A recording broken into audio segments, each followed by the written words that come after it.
Hello दोस्तों, मैं आपका स्वागत करता हूं हमारे चैनल टॉप 5 की इस वीडियो में। आज मैं आपको भारत के 5 प्राचीन और रहस्यमय मंदिरों के बारे में बताऊंगा। हमारी लिस्ट में पहला नंबर आता है लिंगराज मंदिर का। लिंगराज मंदिर भारत के उड़ीसा प्रांत की राजधानी भुवनेश्वर में स्थित है। यह भुवनेश्वर का मुख्य मंदिर है तथा इस नगर के प्राचीनतम मंदिरों में से एक है। यह भगवान त्रिभुवनेश्वर को समर्पित है। इसे ययाति केसरी ने 11वीं शताब्दी में बनवाया था। इस मंदिर का वर्तमान स्वरूप 12वीं शताब्दी में बना, किंतु इसके कुछ हिस्से 1400 वर्ष से भी अधिक पुराने हैं। इस मंदिर का 12वीं शताब्दी के लेखों में भी आता है। इस मंदिर की मान्यता है कि यहाँ लिट्टी तथा बसा नाम के 2 भयंकर राक्षसों का वध देवी पार्वती ने यहीं पर किया था। संग्राम के बाद उन्हें प्यास लगी तो शिवजी ने कूप बनाकर सभी पवित्र नदियों को योगदान के लिए बुलाया। यहीं पर बिंदुसागर सरोवर है तथा उसके निकट ही लिंगराज का विशालकाय मंदिर है। सैकड़ों वर्षों से भुवनेश्वर यही पूर्वोत्तर भारत के शैव संप्रदाय का मुख्य केंद्र रहा है। कहते हैं कि मध्य युग में यहाँ 7000 से अधिक मंदिर और पूजा स्थल थे, जिनमें से अब लगभग 500 ही शेष बचे हैं। इस मंदिर का निर्माण राजा ययाति केसरी ने 11वीं शताब्दी में करवाया था। उसने तभी अपनी राजधानी को जाजपुर से भुवनेश्वर में स्थानांतरित किया था। इस स्थान को ब्रह्म पुराण में एकाम्र क्षेत्र बताया गया है। मंदिर का पर्यंक 150 मीटर वर्ग का कार्य का है तथा कलश की ऊंचाई 40 मीटर है। प्रतिवर्ष अप्रैल महीने में यहाँ रथ यात्रा आयोजित होती है। मंदिर के निकट ही स्थित बिंदुसागर सरोवर में भारत के प्रत्येक झरने तथा तालाब का पानी संग्रहित है और उसमें स्नान से पाप मोचन होता है। सिद्धिविनायक।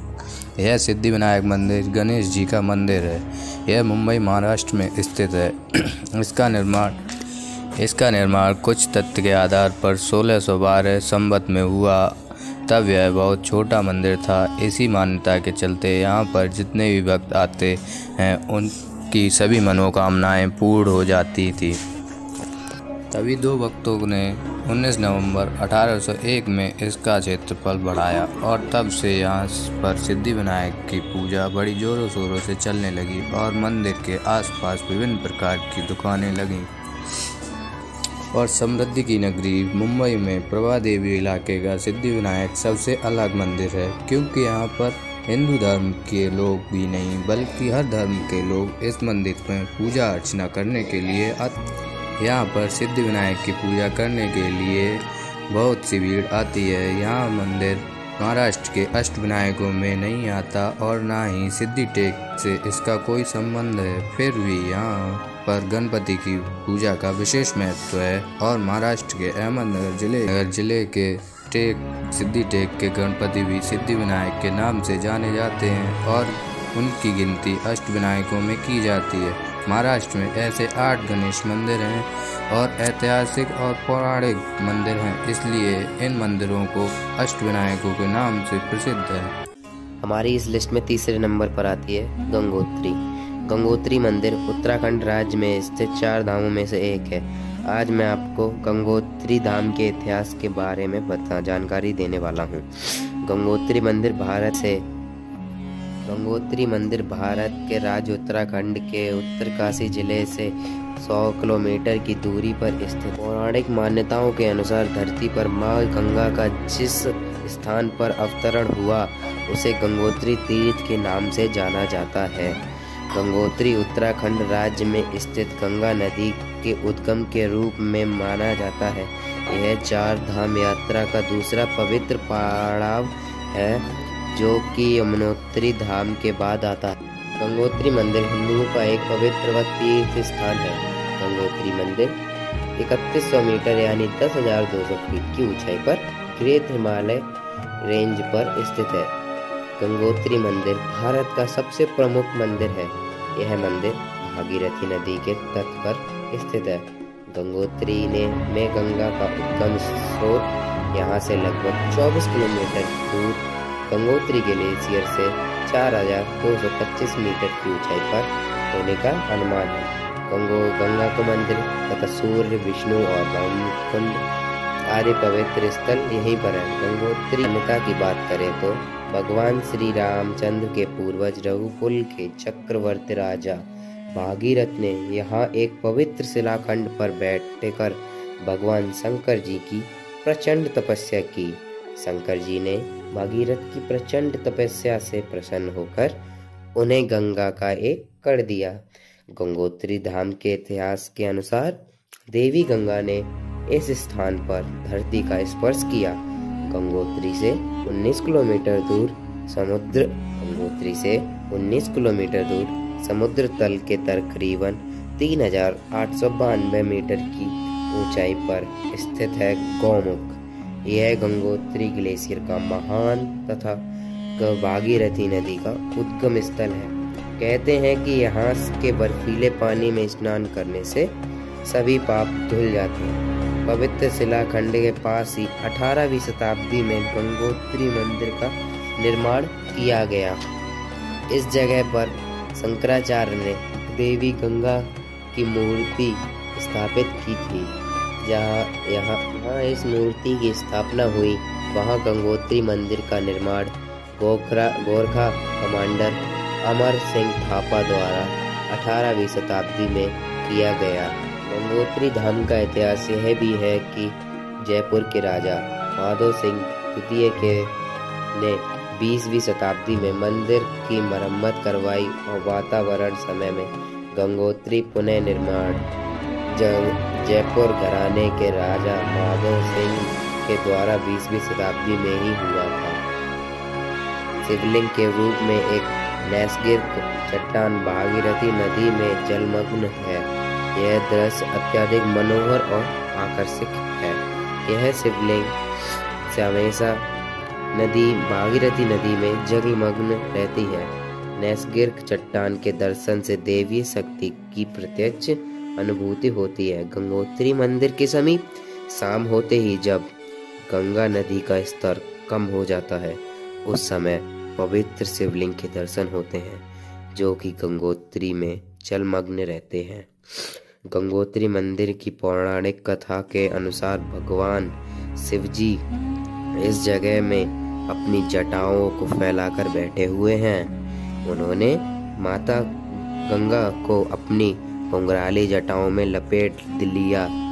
प्रत्येक वर्ष मई से अक्टूबर महीने के बीच पवित्र पावनी गंगा मैया के दर्शन करने के लिए लाखों श्रद्धालुओं की भीड़ इस 4 धाम में से एक गंगोत्री जैसे पवित्र धाम के लिए आती है। आइए अब बात करते हैं कामाख्या मंदिर के बारे में। कामाख्या मंदिर असम की राजधानी दिसपुर के पास गुवाहाटी से 8 किलोमीटर की दूरी पर है। यह मंदिर कामाख्या से भी 10 किलोमीटर दूर नीलांचल पर्वत पर स्थित है। यह मंदिर शांति की देवी सती का मंदिर है। यह मंदिर एक पहाड़ी पर बना है। इसका महत्व तांत्रिक महत्व है। प्राचीन काल से सतयुगीन तीर्थ कामाख्या वर्तमान में तंत्र सिद्धि का सर्वोच्च स्थल है। पूर्वोत्तर के मुख्य द्वार कहे जाने वाले असम राज्य की राजधानी दिसपुर से 6 किलोमीटर की दूरी पर स्थित नीलांचल अथवा नीलशैल पर्वतालों पर स्थित मां भगवती कामाख्या का सिद्ध शक्तिपीठ सार्थ के 51 शक्तिपीठों में सर्वोच्च स्थान रखता है। यह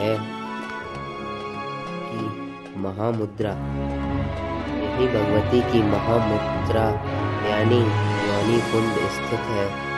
देश भर में अनेकों सिद्ध स्थान हैं जहाँ माता सूक्ष्म स्वरूप में निवास करती है। प्रमुख महाशक्तिपीठों में माता कामाख्या का यह मंदिर सुस्थित है। हिंगलाज की भवानी, कांगड़ा की ज्वालामुखी, सहारनपुर की सत्यवानी देवी, विंध्यवासिनी देवी आदि महान शक्तिपीठ श्रद्धालुओं के आकर्षण का केंद्र एवं तंत्र मंत्र योग साधन के सिद्ध स्थान है। यह मान्यता है कि जो भी बाहर से आए भक्तगण जीवन में 3 बार दर्शन कर लेते हैं, उनके सांसारिक भव बंधन से मुक्ति मिल जाती है। इसे इस एक श्लोक के द्वारा बताया जाता है। वो श्लोक है, या देवी सर्वभूतेषु मातृ रूपेण संस्थिता नमस्तस्यै नमस्तस्यै नमस्तस्यै नमो नमः। और यहाँ पर होने वाले अम्बुबाची मेला शुरू होते ही कामाख्या मंदिर 4 दिनों के लिए बंद किया जाता है। हमारी लिस्ट में अगला नंबर आता है वैष्णो देवी टेम्पल। यह मंदिर जम्मू कश्मीर के कटरा क्षेत्र से 12 किलोमीटर की दूरी पर स्थित है। यहाँ पर आने के लिए आपको दिल्ली से जम्मू कश्मीर आने के बाद कटरा क्षेत्र से 12 किलोमीटर चलने के बाद आपको माँ वैष्णो के दर्शन होंगे। यह यात्रा आप पैदल भी कर सकते हैं। यहाँ पर खच्चर होते हैं, आप उस पर बैठकर भी यात्रा कर सकते हैं। यहाँ पर मान्यता है कि यहाँ जो भक्त जन अपनी मनोकामना लेकर आता है उसकी मनोकामना पूर्ण होती है, क्योंकि माँ वैष्णो के दरबार से कोई भी भक्त खाली हाथ नहीं जाता, क्योंकि हमारी माँ वैष्णो बहुत ही दयालु तथा अपने भक्तों का भला करने वाली माँ है।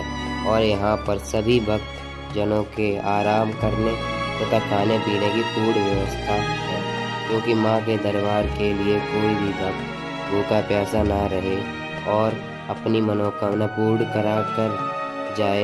यहाँ पर आराम करने के लिए बहुत सारे धर्मशालाएं बनी हुई हैं और यहाँ पर बाण गंगा भी बहती है। सुना जाता है कि माँ वैष्णो अपनी तपस्या के लिए जा रही थी, तब बजरंगबली को प्यास लगी। तब माँ वैष्णो ने बाण मारकर धरती से पानी निकाला, तभी से इसे बाण गंगा के नाम से जाना जाने लगा।